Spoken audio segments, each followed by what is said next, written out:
Hello guys, Assalamualaikum. Welcome back to the segment. Nama aku Hafiz dan kepada siapa yang masih belum subscribe, aku harap korang boleh tekan butang subscribe. Dan kepada siapa yang dah subscribe, thank you so much guys for subscribing. So guys, sebelum kita mula, aku just nak remind pada korang yang kita dah available di Spotify, Apple Podcast dan also di Google Podcast. Korang boleh cari the segment podcast. So malam ni malam collaboration, tapi sebelum tu jom kita layan the intro.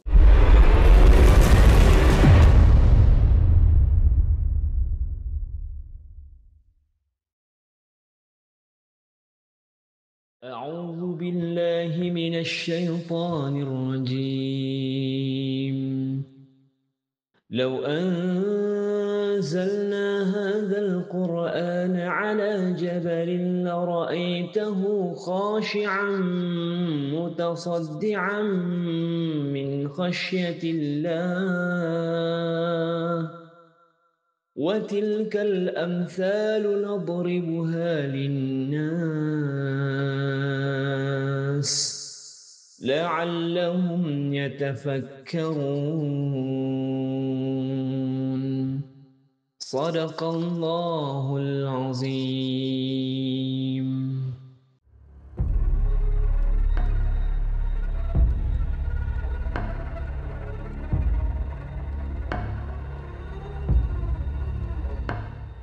Okay guys, macam aku cakapkan tadi, malam ni adalah malam collaboration dan aku rasa sangat bertuah dan sangat-sangat bersyukur sebab aku dapat untuk berkolaborasi dengan satu channel yang sangat besar bagi aku, dan channel ni berasal daripada Sabah, iaitu channel Kopi Kopi Go. Dan hari ni kita akan bercakap dengan Ikram, dan Ikram berada dalam talian sekarang. Hello, Assalamualaikum Ikram.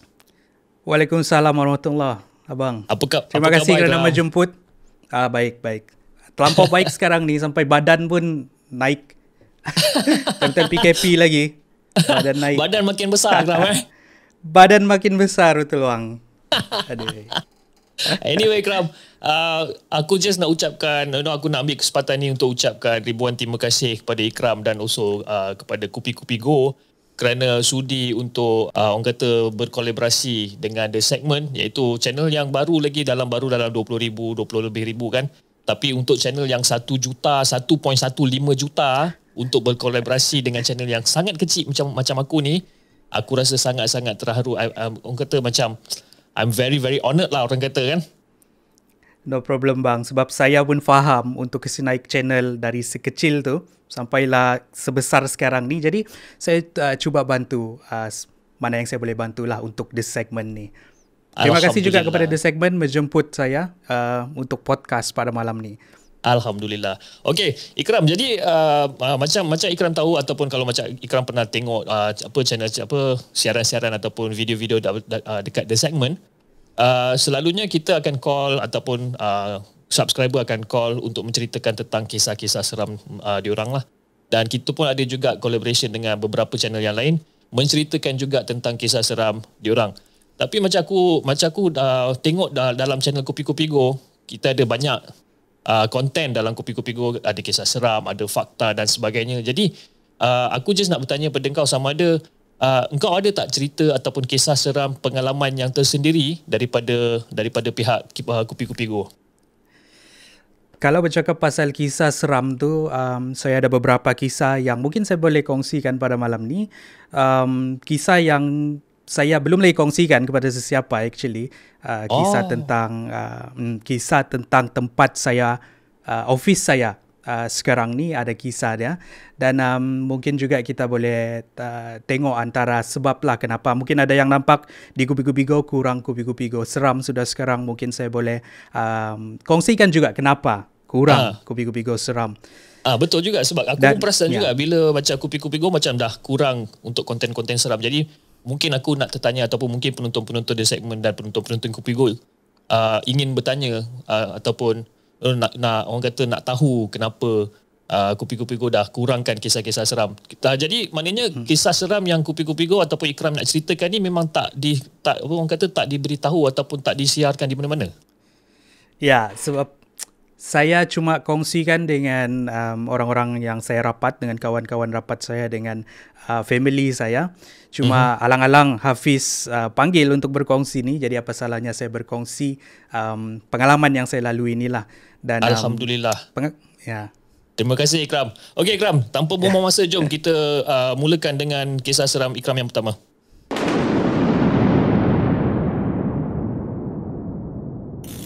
Kisah yang berlaku kepada saya ni adalah pengalaman yang saya alami sendiri.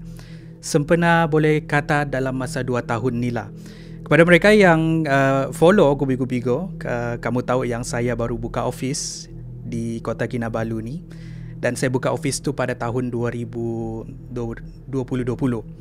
Jadi masa saya buka office tu, saya cari tempat dan akhirnya saya jumpa satu tempat yang terletak di kawasan yang tidak jauh daripada bandar. Tapi kawasan ni kan, Bro Hafiz, sebuah kawasan yang banyak kosong. Banyak office-office yang kosong. Kanan kiri kosong, boleh kata di barisan blok saya ni cuma ada office saya saja di sini. Ya, jadi kamu semua boleh bayangkan yang kawasan tempat office saya ni jarang ada orang lah. Kalau ada orang pun dorang akan lalu lalang saja. Jadi office ni dulu adalah tempat sewa untuk student-student. Jadi banyak partition yang dibuat di sini untuk disewakan kepada student. Tapi bila PKP, student pun study from home.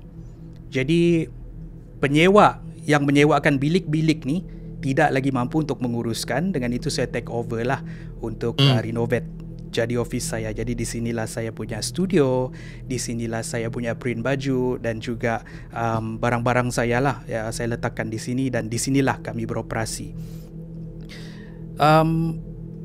Masa kami masuk tu, tiada apa-apa yang pelik berlaku. Saya buat renovation. Memang kawasan ni, memang tempat yang agak ekstrim jugalah. Maksud saya ceiling dia mau jatuh. Dia punya dinding tu memang teruk lah. Biasalah kalau student tinggal kan, keluar masuk. Jadi tempat kawasan ni pun rosak. Awal-awal tu saya tidak masalah, saya renovate semua, saya robohkan semua dan saya buat office saya di sini dan kami beroperasi di sini. Apa yang saya pelik, masa bulan pertama, bulan kedua dan bulan ketiga tu kami bekerja dari pukul 9 sampai pukul 6 petang. Jadi saya setiap kali pukul 6 mesti saya akan suruh staff saya balik. Saya suruh staff saya balik sebab saya tahu di sini gelap. Kalau malam memang gelap dan tiada orang. Jadi kalau diorang mau tunggu mau balik turun pun memang gelap dan kalau ada yang ikut Grab memang sangat-sangat membahayakan lah. Jadi memang saya akan suruh diorang balik pukul 6. Tapi saya selalunya akan tinggal di sini. Pukul 6 macam tu saya masih lagi di office. Kadang-kadang saya akan ditemani oleh staff saya, beberapa orang staff saya yang lain lah. Kami akan bekerja lebih masa sedikit kalau ada kerja-kerja yang belum diuruskan. Lepas tu, apa yang kami pelik, setiap kali pukul 6 bila azan maghrib berkumandang di sini di Sabah, untuk pengetahuan penonton-penonton di Semenanjung, pukul 6.30 macam tu solat maghrib. Jadi kalau setiap kali solat maghrib akan berkumandang lah azan-azan tu. Dan kami perasan menjelang maghrib akan ada bunyi-bunyi di atas siling. Bunyi-bunyi yang bunyi seperti orang berlari. Uish. Tapi pada asalnya masa awal-awal kami dengar tu, bulan pertama, bulan kedua, kami ingatkan tikus. Normal lah kan kami sebab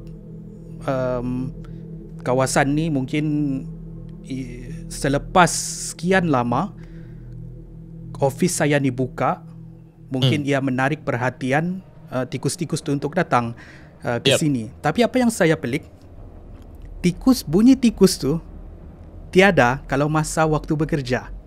Pagi sehingga petang, bunyi tu tiada. Dia cuma akan ada kalau azan berkumandang.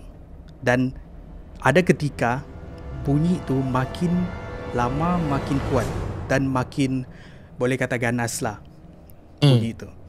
Tapi saya dan staff-staff yang lain ni, kami ni sebenarnya tidaklah taksub sangat dengan untuk tengok benda tu sebagai satu benda yang ini hantu, ini mistik ataupun sebagainya. Tapi apa yang kami rasa pelik, timing dia bunyi tu setiap pukul 6.30 sampailah ke tengah malam, dan esok pagi dia akan berhenti. Saya tak tahulah kalau pagi tikus-tikus ni tidur ke, malam baru dorang berlari. Tapi bagi saya itu satu benda yang agak pelik lah.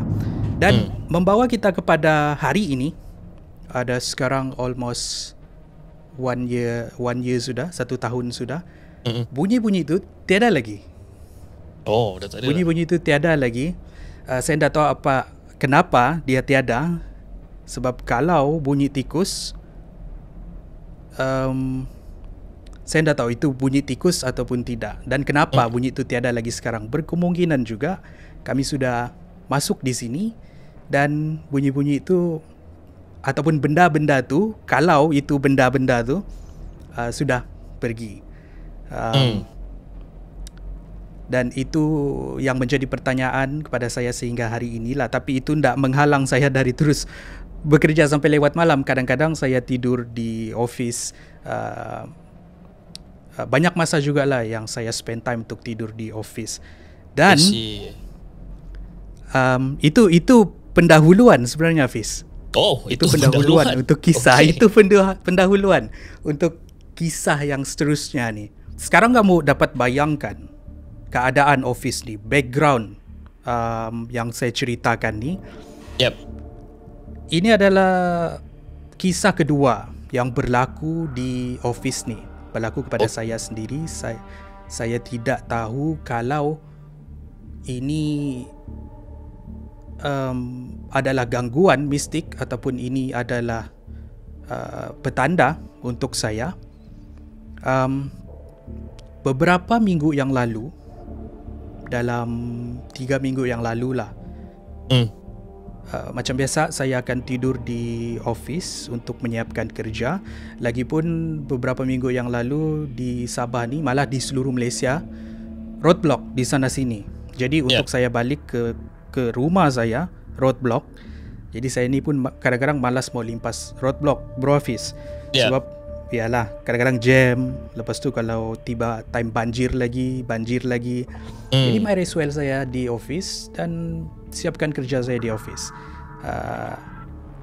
Sebab satu hal lagi di Sabah ni, kalau balik malam memang gelap lah. Ada setengah kawasan tu memang sangat-sangat gelap. Kalau kita limpas, kalau lembut limpas jalan pun tak nampak. Begitu gelap dah. Tapi apa yang pelik, gelap sangat tu kan. Gelap sangat bang. Tapi apa yang pelik, kadang-kadang lampu di Sabah ni macam magic bang. Time pilihan raya aja hidup. itu antara yang pelik juga tu di Sabah ni. Tapi itu keadaan yang membuatkan saya untuk memutuskan untuk tidur di office. Okay. Jadi dan ada satu malam tu saya macam biasa buat kerja sampai kadang-kadang lewat tengah malam dan tidur. Saya ada satu habit sebelum tidur ni, bro Hafiz. Saya akan scroll. Memang semua orang macam tu lah kali akan scroll social media, tengok. Tapi apa yang saya rasa pelik malam tu, hati saya rasa berdebar sangat. Debaran dia macam lain macam. Saya tak tahu kenapa. Mungkin juga saya tak tahu kenapa hati saya berdebar sangat sebelum tidur masa malam tu. Dan saya tidur dalam pukul 11, pukul 11.30 macam tu. Lepas tu sebelum tidur tu saya ada sempat baca ayat kursi lah, 3 kul dan juga ayat kursi. Macam biasa menjadi habit saya untuk baca sebelum saya tidur.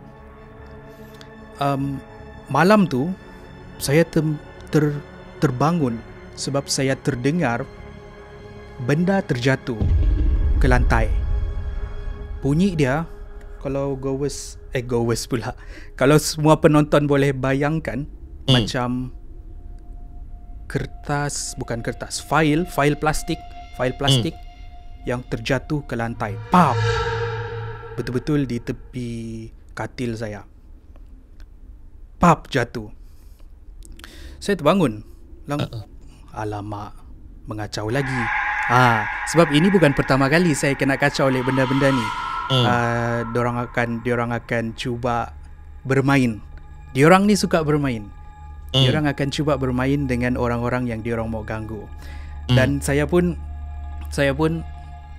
tahu, sebab saya dengar bunyi itu sampai saya terbangun. Tapi saya tidur balik. Macam biasa saya akan tidur balik. Tapi bunyi itu tidak berhenti di situ. Bunyi kedua, saya terdengar orang menjerit. Seorang lelaki. Dia jerit.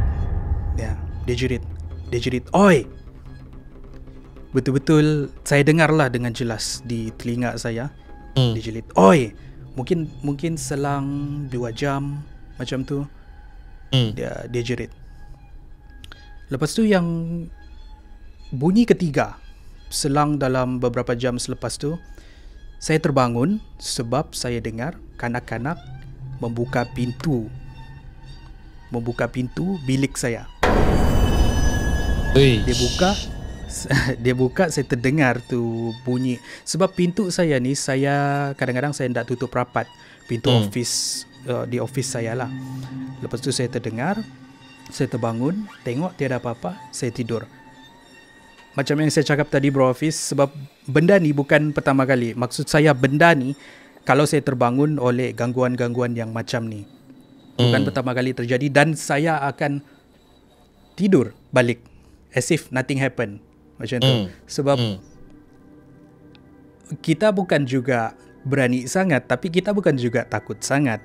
Apa yang jadi concern buat saya, annoying gila dia orang kacau macam tu, just to disturb you want to sleep. So lepas tu, right after the third gangguan, saya termimpi satu mimpi yang bagi saya, I think impactful lah moving forward. Itu adalah satu mimpi yang sangat-sangat pelik bagi saya, dan wallahu alam apa maksud mimpi itu saya tidak tahu. Yalah, orang cakap kalau mimpi ni jangan dikongsi ya, Bro Hafiz, tapi semoga yang mendengar pada malam ni janganlah terlalu taksub dengan apa yang saya sampaikan ni, janganlah tafsir macam-macam. Saya cuma berkongsi pengalaman saya. Dan mimpi tu Bro Hafiz, mimpi tu saya termimpi sekumpulan, saya berada dengan sekumpulan orang, ramai, masa tu ramai. Tapi saya bukan bersama-sama dengan diorang, tapi saya di sana hanya untuk melihat. Macam kalau kita mimpi, kita tengok in third person kan, Bro Hafiz? Saya tengok in third person, diorang ni, sekumpulan ni sedang menunggu sesuatu untuk datang. Okay. End up, benda yang datang tu adalah sebuah raksasa yang sangat-sangat besar. Diorang cakap, saya tanya diorang, apa yang kamu tunggu ni, apa yang kamu mau dari dia? Diorang cakap, kami tunggu dia yang akan menyelamatkan kita. Itu yang diorang cakap dalam mimpi itu. Dia yang akan menyelamatkan kita. Lepas tu saya bilang, kamu ni gila. Macam yang these people are crazy. Macam tu. A few moments after that, the monster keluar daripada somewhere. Besar gila lah monster tu, memang besar. Macam bangunan, besar macam bangunan. And then dia keluar dari situ with one move, sap macam tu. And then keluar dari badan dia, like akar, macam like akar-akar macam tu lah, akar-akar, dan cucuk mulut diorang satu-satu.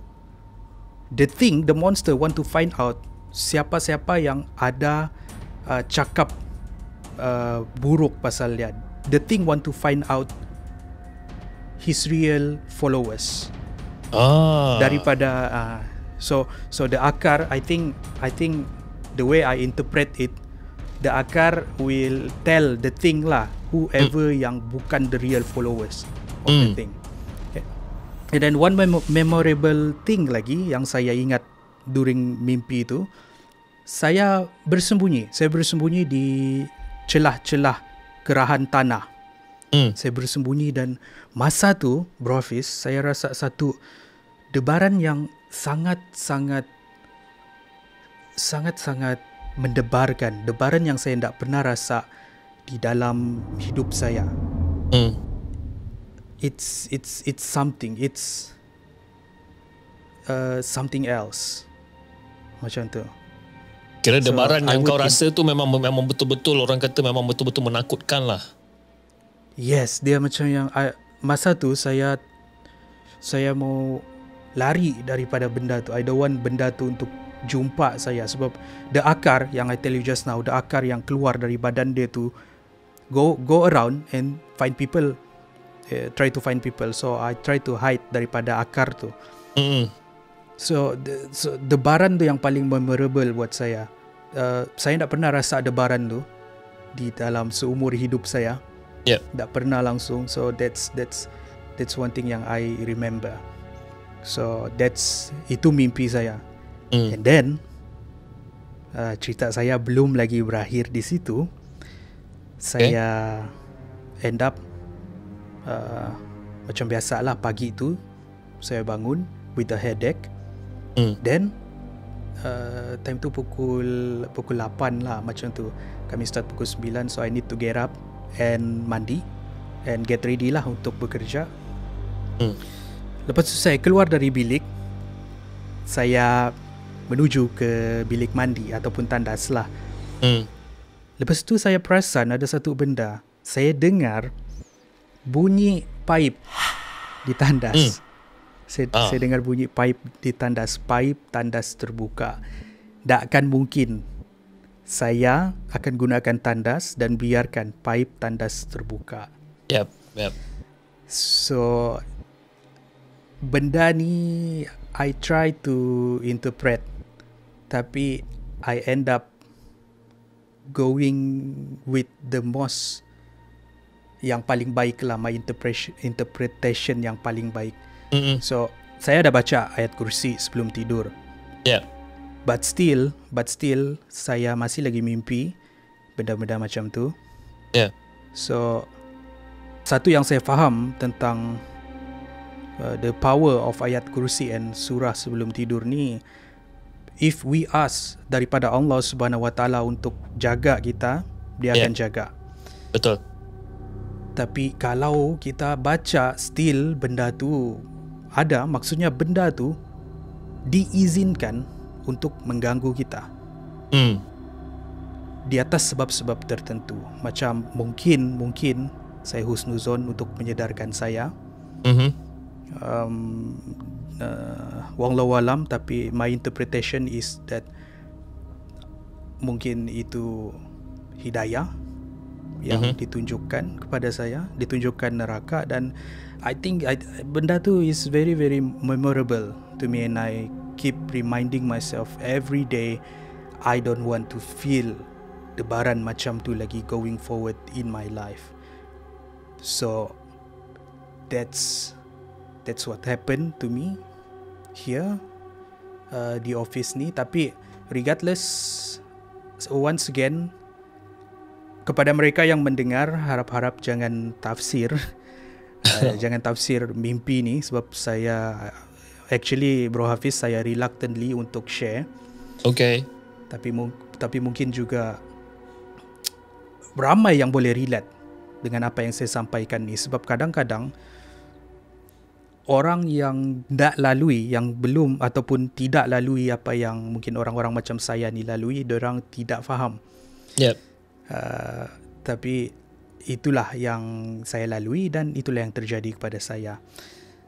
Dan saya ni, Bro Hafiz, just to add more into the stories, saya bukan orang yang jenis yang taksub sebenarnya. Tapi saya percaya dengan alam yang lagi satu. Saya percaya dengan the mystic benda-benda mistik yang happen on the other side of the world. Betul. I mean like on the other dimension of the world. So kita tak boleh tolak sepenuhnya, tapi kita tak boleh taksub sangat dengan benda ni. Apa yang kita perlu ikut, apa yang difahami di dalam Al-Quran tu. So kita interpret based on apa yang kita faham tentang Al-Quran. Betul. So I'm not Bro Hafiz, saya bukan jenis yang alim ke apa ke, jauh sekali, tapi I know my basics and I know the good and bad lah. Sebab bukan apa Hafiz, saya cakap macam tu, baru-baru ni kan kita viral dengan satu ajaran baru tu. Ajaran perjalanan mimpi yang terakhir. Yes. So ajaran tu is I think ajaran tu came from mimpi-mimpi yang macam ni. Mungkin. So that's why the interpretation is kalau boleh jangan interpret panjang sangatlah. Betul. Sebab I mean different mimpi lain interpretation dia, dan lain orang lain anggapan dia kan. Tapi macam Bro Ikram pun cakap kan, kita sebagai orang umat Islam, kita sepatutnya percaya dengan benda-benda gaib kan. Sebab kan betul. Dekat dalam dunia ni pun bukan kita je yang tinggal di dunia. Ada lagi makhluk-makhluk Allah yang lain yang turut tinggal dekat dunia juga. Jadi tentang mimpi yang Bro Ikram dapat tu, mimpi tu agak pelik juga sebenarnya. Sebabkan apa yang saya dapat fahamkan daripada mimpi tu adalah yang Ikram berada di satu tempat yang kawasan yang penuh dengan ramai orang, tetapi seolah-olah ramai-ramai tu tengah menunggukan sesuatu makhluk untuk keluar daripada muka bumi atau sebagainya. Dan beberapa orang cakap pada Ikram yang makhluk tu akan selamatkan mereka, betul tak? Betul. Dia orang-orang tu cakap yang makhluk tu adalah penyelamat diorang. Itulah diorang tunggu. And then I was there looking at those people like, kamu ni gila ke apa? Yalah, betul lah. Sebabkan mereka mereka percaya yang makhluk tu akan menyelamatkan diorang, sedangkan yang sepatutnya yang menyelamatkan kita adalah Allah Subhanahu Wa Taala. Betul tak? Kan? Betul. Jadi macam agak pelik juga di situ. Dan bila makhluk tu dah keluar dan keluar akar daripada badan dia dan cuba untuk menutup mulut beberapa orang yang mengikuti dia dan sebagainya, itu memang agak pelik jugalah sebenarnya kan. Dan betul. Macam Bro Ikram cakap tadi pun, lepas you bangun dari tidur, you nak pergi toilet, pipe air pun terbuka, sedangkan dekat office tu you seorang-seorang malam tu kan. Jadi macam agak misteri jugalah dekat situ. Tapi untuk interpretation for that particular mimpi, mungkin ramai orang akan interpret dengan cara dorang yang tersendirilah. Saya pun tak tahu. Tapi adakah disebabkan ini membuatkan Ikram kurang bercerita tentang kisah-kisah seram? Oh, bukan. Ini adalah benda yang baru jadi kepada saya. Sebenarnya banyak insiden yang buat saya berehat dari berkongsi kisah-kisah seram. Saya pernah explain juga dulu di Kubi-Kubi Go. This is not the first time saya kena kacau, kena ganggu. I would like to think kena uji lah. I don't like to think kena kacau. I would like to think kena uji, sebab it wouldn't happen. Benda ni tak akan jadi kalau Tuhan tak mengizinkan dia jadi. Jadi saya anggap ni sebagai satu ujian. Dan insiden yang buat saya kurang berkongsi tu happens 2 years ago, 2018. 2 years ago. So itu mungkin followers saya sudah tahu cerita tu, tapi cerita tu melibatkan saya diganggu oleh seorang wanita yang menyanyi di dalam bilik saya. Wanita tu menyanyi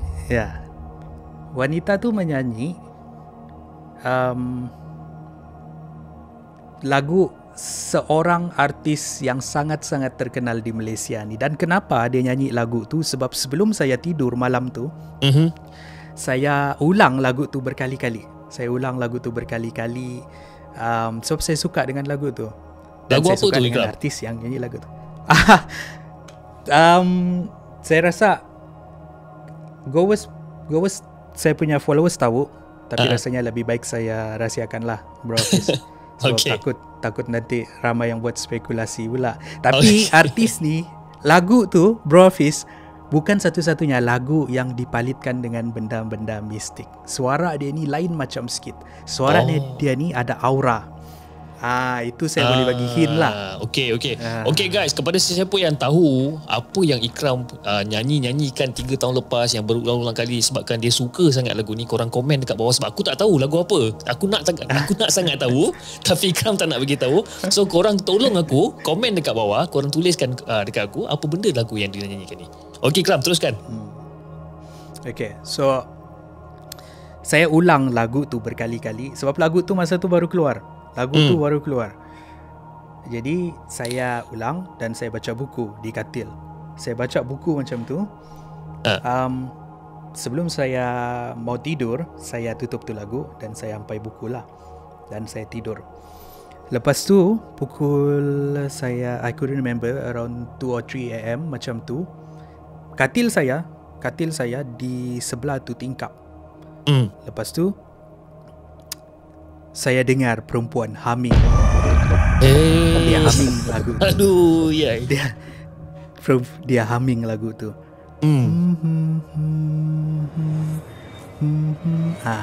Dia humming lah tu alunan lagu. Meremang bulu roma aku ni, Ikram. Aduh. Lepas tu saya terbangun tapi minda saya terbangun sebab saya tahu ada perempuan yang menyanyi lagu tu di luar tingkap saya. Bulu roma saya masa tu mula merembang sebab satu, semua orang sudah tidur. Yang kedua, tak mungkin family saya main lagu kuat-kuat tengah-tengah malam macam tu. Betul. Jadi saya tahu itu bukan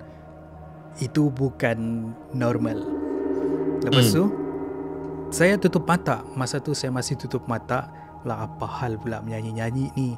Saya cakap dalam hati. Lepas tu saya cuba untuk tidur. Beberapa ketika selepas tu, tadi di sebelah kanan saya kan tingkap tu. Sekarang bunyi humming tu di sebelah kiri saya. Aduh, Ikram, apa benda ni? Di sebelah kiri saya. Masa tu memang saya panik gila sebab apa hal benda ni masuk ke dalam bilik aku pula. Lepas tu a few second after saya dengar tu, masa tu saya tidur, selimut tutup muka saya. Lepas tu I could feel something di depan muka saya. Saya tak boleh bergerak badan saya, and then dia keluarkan bunyi macam bunyi kucing macam bunyi kucing lah yang bunyi kucing bergaduh tu yang Okay, faham. Tapi masa tu muka saya masih bertutup dengan selimut lah. Lepas tu, this is the moment that I feel like ayat kursi is a very very powerful weapon. Saya baca ayat kursi, saya baca intro aja. Allahu la ilaha illa huwal hayyul qayyum. Saya baca intro aja. Lepas tu benda tu hilang. Wow. Macam benda tu lepaskan saya. Intro aja, intro ayat kursi. Nasib dia dah tunggu sampai habis, bang. Kalau dia tunggu sampai habis, saya dah hafal ayat kursi masa tu. Betul. Jadi kalau saya dah hafal, dia tunggu sampai habis, dia dah lari lah. Ya. So saya rush downstairs, and then I get my dad and my mom yang masa tu mysteriously masih lagi tengah bangun, dan I tell them everything lah. I tell them everything. Um, Lepas tu my dad ni adalah seorang Darushifa. Oh, So okay. my dad adalah Darushifa. seorang Darushifa. Yeah, Okay. so that's one thing juga kenapa saya faham and I understand about mistik-mistik ni daripada sudut pandangan Islam. So saya banyak rujuk dia. So dia nasihatkan saya lah untuk menjaga solat, untuk hafal surah-surah dan sebagainya. Dan after that ada few incident lagi di rumah juga yang itu insiden saya termimpi ular besar yang sangat-sangat besar melilit badan saya. Aduh, mak. Melilit badan saya dan banyak lagi mimpi-mimpi yang lain. Dan sejak dari itu kan bang, saya mula berhati-hati. Lebih kepada berhati-hati lah kalau bercakap pasal benda-benda ni, sebab saya dapat rasa yang benda tu suka kalau orang cakap pasal diorang akan datang dan diorang akan dengar. Kalau diorang dengar, diorang suka, diorang akan duduk dan tunggu. So saya kau cerita macam ni, Ikram, ya Allah, hai. Aku ni kan, aku bagi kau satu gambaran okay. Aku punya rumah 2 tingkat, okay. Wife aku, family aku semua dekat atas. Aku sorang-sorang dekat studio aku dekat bawah. Okay. Jadi dekat cermin belakang aku ni ataupun studio aku ni dekat tingkap ni adalah halaman rumah lah. Halaman rumah dan ada satu pokok yang besar dekat belakang ni. Tapi dah ditutup. Dah ditutup dengan langsir lah. Ditutup. Ada tu berganyut-ganyut tu bang. Apa cerita dia malam ni? Tanya. So, cakap pasal halaman rumah bang. Rumah saya di kampung. Jiran saya tu macam kawasan perumahan kami luas. Sebab itu adalah rumah kampung. Kalau orang-orang kampung ni kan luas sekeliling dia. Sebab kan orang suka sawah. So dikelilingi sawah. So jiran saya ada di lorong saya tu ada empat orang je. Itu pun berjarak jauh. Dan di belakang halaman rumah saya itu hutan dan sawah padi. So itulah keadaan rumah saya di situ yang you know agak mencabar jugalah kalau kita ni. So tapi kalau bercakap pasal berkongsi, that's why saya suka ingatkan goers ataupun Kupi-Kupi Go punya followers, jangan terlalu taksub. Sebab antara niat saya berkongsi benda-benda ni untuk kita lebih berani. Sebab betul. Kalau kita faham macam mana benda ni mengganggu di dalam ialah penyampaian saya di dalam bentuk fiction ataupun perkongsian kisah benar, mungkin kita boleh faham yang benda ni kita lebih faham benda ni dan untuk tidak lagi takut kepada benda-benda ni. Betul. Sebab itu yang saya lalui. Sebab sebenarnya bang, saya ni penakut sebenarnya lah. Sama lah. Ini seorang yang penakut. Sama, kita pun sama. Aku pun sama je. Saya ni seorang yang penakut, tapi saya berani. Makin saya faham benda ni, makin saya berani. Tapi itu bukan riak lah. Saya nak mau jumpa dia orang, saya nak mau cabar dia orang. Betul. Tapi kita sebagai you know, sebagai khalifah di muka bumi ni.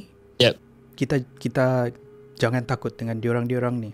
So sekadar kita ambil sebagai satu pengajaran, hiburan ataupun untuk memberanikan diri, cukuplah. Janganlah terlampau taksub sangat. Betul. Di dalam topik-topik ataupun mistik-mistik ni. Sebab untuk handle mistik-mistik ni ada orang-orang tertentu macam Dalur Syifa, orang-orang yang ada ilmu, yang tinggi ilmu, yang macam kita ni yang sekadar mau tahu, sekadar mau bercerita, kita just jangan taksub sangat lah macam tu. So kadang-kadang, bukan kadang-kadang, sebab baru-baru ni, baru je saya baca tadi, ada seorang influencer ni yang dibuat orang. Abang ada dengar ke tu? Influencer yang dibuat orang, aku tak terbaca ataupun tak tengok lagi kot, aku tak sure. Tapi lepas ni mungkin aku kena cari lah. So influencer yang dibuat orang, ada satu, saya pun dah tahu sangat cerita dia, tapi itulah kalau yang taksub sangat dengan benda-benda mistik ni, sampai membuat orang, sampai menggunakan benda-benda tu dan terpalit di dalam benda-benda mistik dan benda-benda syirik. Ni semua begitu. So that's why saya berehat dari Kubi-Kubigo Seram, tapi saya tahu yang peminat Kubi-Kubigo menunggu kisah-kisah dari saya, dan saya cuba sedaya upaya untuk beranikan diri untuk buat lagi kisah-kisah seram ni lah. Itulah. Macam jadi ialah kita ni tapi itulah macam Ikram cakapkan tadi kan. Semenjak kena gangguan yang macam tu 2-3 tahun yang lepas, itu yang membuatkan Ikram macam slow down sedikit dengan kisah-kisah seram kan. Macam sama juga macam The Segment juga. I mean dulunya The Segment ni bukan cerita kisah seram pun.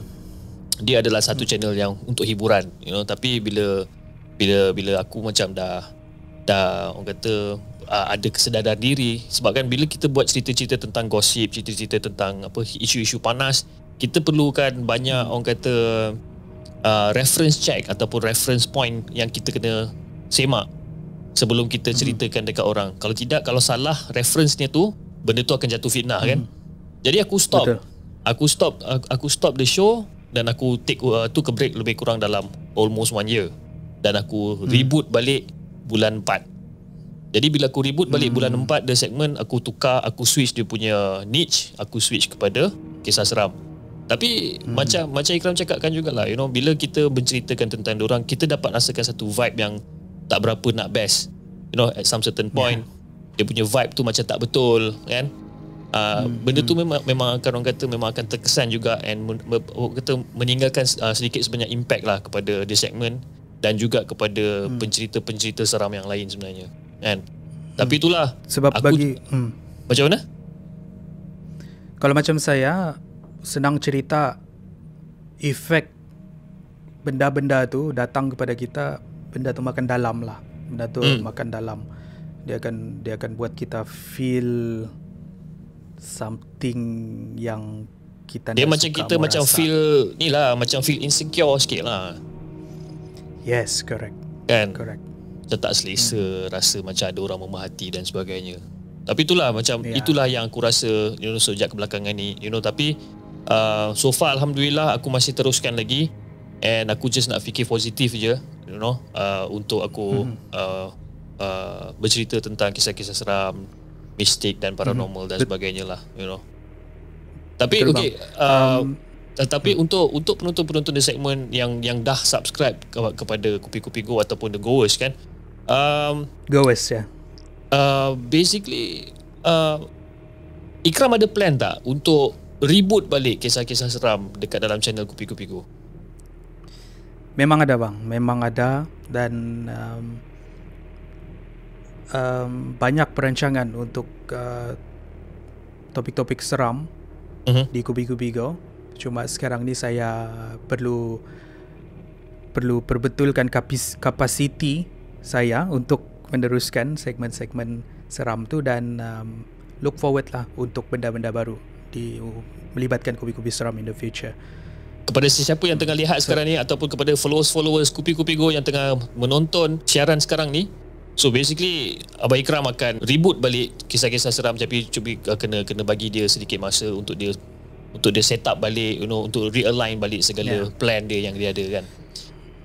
Sebab Bro Hafiz, saya kan ada 2 segmen, satu fakta, satu seram. So every segmen ni ada pengikut dia, ada yang tengok seram, ada yang tengok fakta, ada yang tunggu seram, ada yang tengok tunggu fakta. Dan saya perasan followers yang tengok seram ni is very very passionate, and very very passionate, and diorang buat saya rasa they motivate me to continue seram ni. Actually that's why I've been thinking yang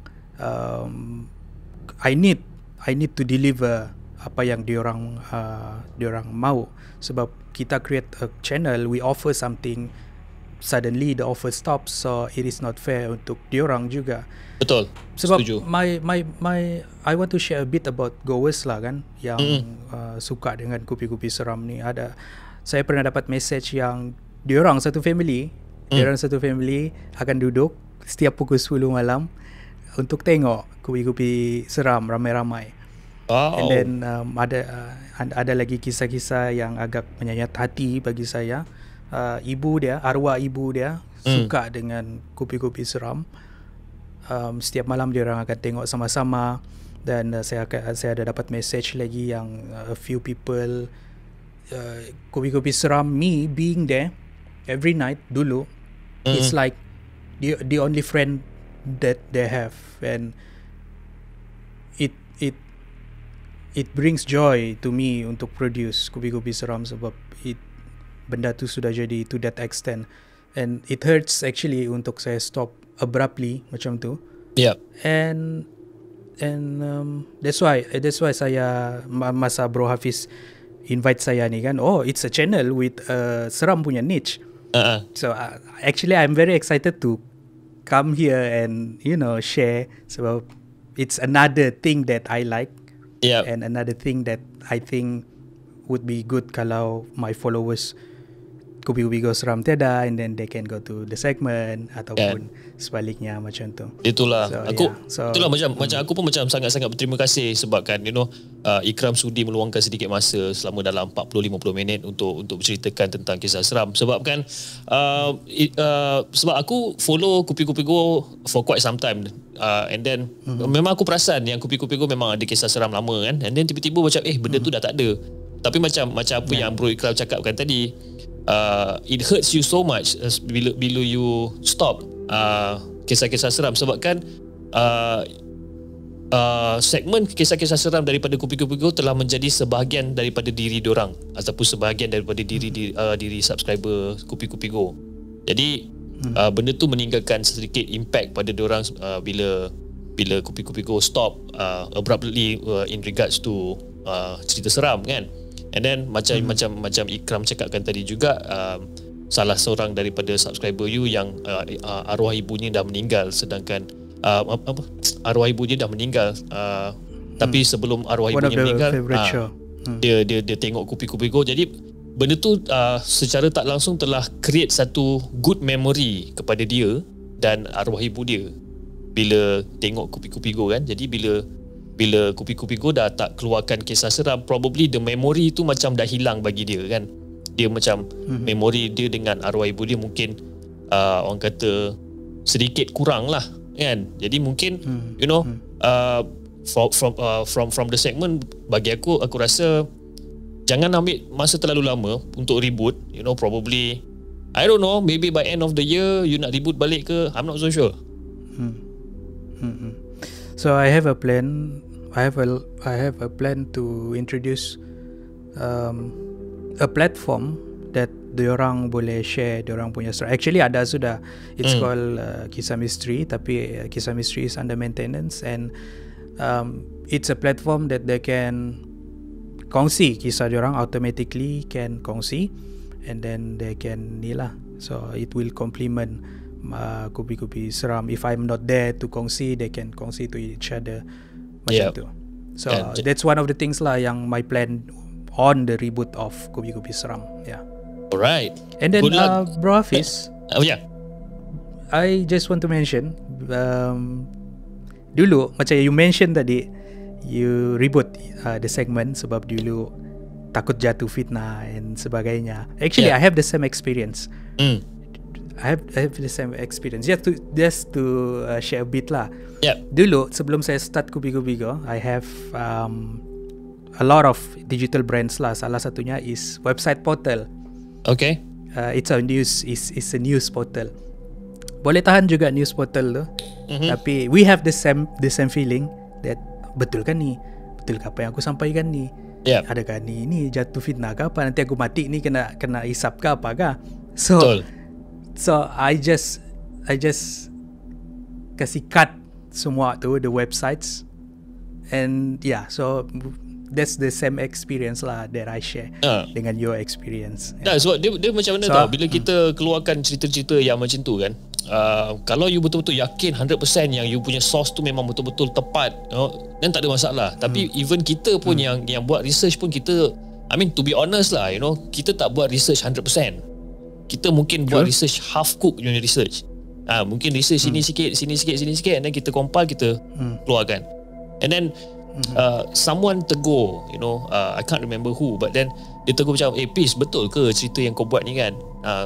Ke kau main research ke, main macam-macam macam tu kan? Jadi bila aku fikir balik, look, kalau katalah aku bagi cerita yang salah, and then satu orang share, and then daripada satu orang tu share, dan dia akan membiak dan dia akan membesar, ramai orang share berita yang tak betul. Jadi apa yang akan jadi pada aku nanti, di alam sana, kan? Yes, true. Dan tentu aku kena cari orang yang aku buat cerita tu untuk minta maaf. Tapi dekat Masya, you nak cari orang tu tak senang, babe. I feel very close to how you feel. Even now pun I try to make sure that when I write scripts or my writer write scripts, I always remind them to make sure this is the correct facts. Yes. Also I see trends sekarang di YouTube, Hafiz, yang people of course the trend now is murder. Murder punya cases. Yep. So every time saya buat murder punya case, actually saya jarang buat murder punya cases sebab satu, saya nak mau aibkan family diorang. Betul. And then yang kedua, the facts. Is it true that apa yang kita sampaikan? Betul. Is it true that this person does this person do this and this? Dan it actually scary lah juga sebenarnya. Betul. Trend nowadays ni. Betul. Sebab benda tu bagi aku lah, contoh macam kau cakapkan tadi pasal kisah-kisah pembunuhan ya. Contohlah kita buat satu cerita tentang kisah pembunuhan dan kita teraibkan family tersebut, dan family tersebut simpan dendam pada kita dan cari kita, dan benda-benda tu boleh boleh membesar lah sebenarnya Ikram kan. Macam aku pun tak tahu nak cakap apa. So that is the reason lah, that is one of the reason, ataupun that is the main reason kenapa aku stop the segment. Masa tu aku dah upload banyak video Ikram. Aku rasa aku upload dah lebih kurang, yelah masa tu pun baru lagi channel tu. Aku upload lebih kurang dalam 20 video aku dah upload. Aku pun dah dapat aku punya, orang kata, dia punya watch time, dia punya subscriber semua dah okay. Dan aku macam no, aku tak boleh buat benda ni kan. So aku just cut off semua, aku delete semua video tu, dan aku just reboot balik bulan 4. Tapi it took me almost a year lah, almost 1 tahun untuk aku reboot balik lah sebenarnya kan. So that's the concern. Tapi of course no offense lah kepada diorang yang buat konten-konten macam tu kan. Keep on doing kalau kamu percaya. It's just like kami personally, saya dan Bro Hafiz personally feel macam tu. Betul. So kepada YouTuber di sana yang buat konten-konten yang macam kita orang cakap tadi, kisah apa, hot topic, gossip dan sebagainya. I mean, if you guys are comfortable, korang selesa untuk buat, teruskan. Ini adalah pendapat peribadi between Kupi-Kupi Go dengan The Segment. This is our personal take, personal opinion, and sebagaimana kita respect korang punya niche, korang punya content, I really hope ataupun kita, me and Ikram, aku dan Ikram, betul-betul sangat-sangat berharap yang you guys can respect our opinion juga in regards to this lah sebenarnya. And then to be fair, and not to sound like a hypocrite, saya pun ada juga buat konten-konten yang how do we say banyak konspirasi lah, teori. Conspiracy theory. So that's one thing yang, tapi my styles, I will make sure the context is there. Yes. So ini konspirasi, saya akan cakap ini teori. This is not the real thing. This is not facts. Tapi that's me lah. I'm half bersalah juga in this matter. Tapi of course, and to be frank lah. Tapi that's how I feel. Sebab so maybe our opinions ni, it's just our opinions. Betul. Tapi macam bagi aku Ikram, I mean conspiracy theory is basically conspiracy theory. Dia bukan fitnah dan sebagainya. Itu adalah untuk membuatkan penonton untuk fikir secara logik dan terpulang pada mereka untuk terima atau tak terima. Basically it's just dia bukan tuduhan yang tidak berasas lah. Basically conspiracy theory ni, basically conspiracy theory banyak cabang dia kan. So macam saya cakapkan tadi, you know, if you are confident with your sources, then go ahead, tak ada masalah pun. Kan? True. So as for now, I think my video, the sources saya yakin lah, tapi of course kena berhati-hati in the future. Betul. In this type of content begitu. Betul. And of course we wish you luck di luar sana. We are not trying to like hate on you. Kita bukan haters bro Hafiz. Ini just opinion kami. Ini adalah opinion kami. Kita bukan haters. Okay, kita adalah lovers. We are lovers. Okay Ikram, terima kasih sangat-sangat Ikram sebabkan sudi spend time dengan The Segment untuk kongsikan kisah-kisah seram Ikram, dan also you know your personal opinions in regards to some certain topics yang kita dah discusskan untuk malam ni. So sebelum kita mengakhiri kita punya session podcast untuk malam ni, Ikram ada apa-apa pesanan ataupun advice yang Ikram nak tujukan kepada penonton The Segment dan juga mungkin kepada penonton-penonton Kupi Go sekarang?